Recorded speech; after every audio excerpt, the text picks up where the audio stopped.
अच्छा हिलाली साहब, ये बताइएगा, ये पॉलिसी शिफ्ट यानी कोको जो कि दहशतगर्दी में या फिर मुल्क दुश्मन अनासिर के साथ मिले हुए, अब ऐसे लोगों को कौमी धारे के अंदर लाना एक बहुत बड़ा चैलेंज होगा, डेफिनेटली बहुत बड़ा चैलेंज होगा, क्योंकि उनका माइंडसेट चेंज करना असल मसला होगा। अच्छा चलिए आप उनको कौमी धारे में शामिल कर लेते हैं। माइंडसेट यानी साइकोलॉजिकल वॉरफेयर की भी तो बात है, साइकोलॉजिकली उनको किस तरीके से अपनी तरफ लेकर आएंगे कंप्लीटली? पहले तो बात यह है अनिका के बिल्कुल सही कह रही हैं आप, इनके माइंडसेट को आप कैसे चेंज करेंगे? ये तो कुछ भी कहेंगे आपको जब वो कमजोर हैं और जब they are on the run, वो कुछ भी कहेंगे, नहीं हम अभी ठीक हो गए हैं, वीव सीन द लाइट, अब आप हमें छोड़ दें। मैं तो समझता हूं कि एक्चुअल नर्सरीज ऑफ टेरर इस मुल्क में मदरसे हैं। अगर आप जानना चाहते हैं कितना प्रोग्रेस हो रहा है, मैं जानना चाहता हूं कितने अनसुपरवाइज्ड अनमॉनिटर्ड मदरसे आपने बंद किए। इस वक्त सिर्फ सिंध में मदरसे बंद हो रहे हैं जो अनसुपरवाइज्ड अनमॉनिटर्ड हैं, दूसरे प्रोविंसेस में कोई खास बंद नहीं हो रहे हैं। तो मैं ये जानना चाहता हूं कितने इस किस्म के मदरसे बंद हो रहे हैं। इसलिए कि ये नहीं है कि आदमी जब बड़ा हो जाए उसको कोई आके ब्रेन वॉश कर देता है, ये छोटी उम्र से ये बातें शुरू होती हैं। तो उस उम्र पे आपने जाके कंट्रोल करना है। जैसे लोग वाकई सही उसका डिपिक्शन है कि नर्सरीज ऑफ टेरर। और चीन जो हमें एडवाइस दे रहा है, अफसोस से कहना पड़ता है, किसी और मुल्क के अंदरूनी मामले में मेरे ख्याल में किसी और मुल्क को एडवाइस नहीं देना चाहता है, इसलिए कि जब एडवाइस आप देते हैं तो फिर सुनना भी पड़ता है।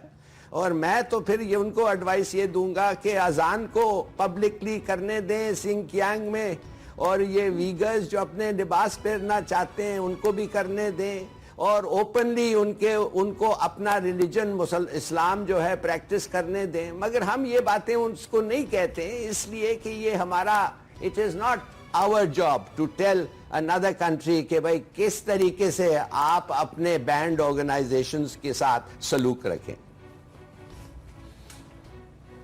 लेकिन हिलाली साहब, अनिका इसके साथ मैं ये भी जो आप बात कह रहे हैं, लेकिन चीन का हम ये भी तो हमें देखना होगा ना, खित्ते के अंदर क्या अमन से मुतल्लिक कितना अहम किरदार है। तालिबान के साथ मुज़ाकरात की बात हो, चीन उसके अंदर एक्टिवली इंगेज है। उसके बाद पाकिस्तान के अंदर इकोनॉमिक रिवाइवल की बात हो, सीपेक की बात हो, तो चीन किस हद तक एक्टिव है। तो चीन के इस कदर स्टेट्स हैं, ना सिर्फ पाकिस्तान के अंदर, बस इस रीजन के अंदर, तो यकीनन सूरत हाल की बेहतरी के लिए, हालात की बेहतरी के लिए, और उसके बाद हमारा स्ट्रेटेजिक जितना उनके साथ हमारा कॉपरेशन जितना डीपली हो चुका है, तो यकीनन उस सारी सूरत हाल के तनाजुर में चीन को एडवाइस तो हमें करेगा सर। और हिलाली साहब, हम एडवाइस किस तरीके से कर सकते हैं? हम उधर इन्वेस्टमेंट तो कर नहीं रहे, वो हमारे यहाँ इन्वेस्टमेंट कर रहे हैं, तो फिर डेफिनेटली कुछ ना कुछ हम अमेरिका से एडवाइस लेते हुए आए, अब चीन इन्वेस्टमेंट कर रहा है तो चीन से एडवाइस ले रहे। क्या ये वही वाला तरीकाकार नहीं है? चीज मेहरबानी से एक चीज समझ जाएं कि इस चीन ये सब पाकिस्तान के साथ क्यों कर रहा है? क्या उसका फायदा नहीं है? उसके नेशनल इंटरेस्ट में नहीं है? क्या उनको ग्वादर नहीं चाहिए? क्या उनको जो 2 हफ्ते की सेविंग्स हो रही है इन ट्रांसपोर्टेशन ऑफ द गुड्स, तो करोड़ अरबों डॉलर की बचत हो रही है, क्या वो उनके बेनिफिट में नहीं है? क्या उन्होंने जो हमारे में इन्वेस्टमेंट 24 और 37% प्रॉफिट पे दिया है, क्या वो अच्छा नहीं है? नहीं, देखिए बात ये नहीं है।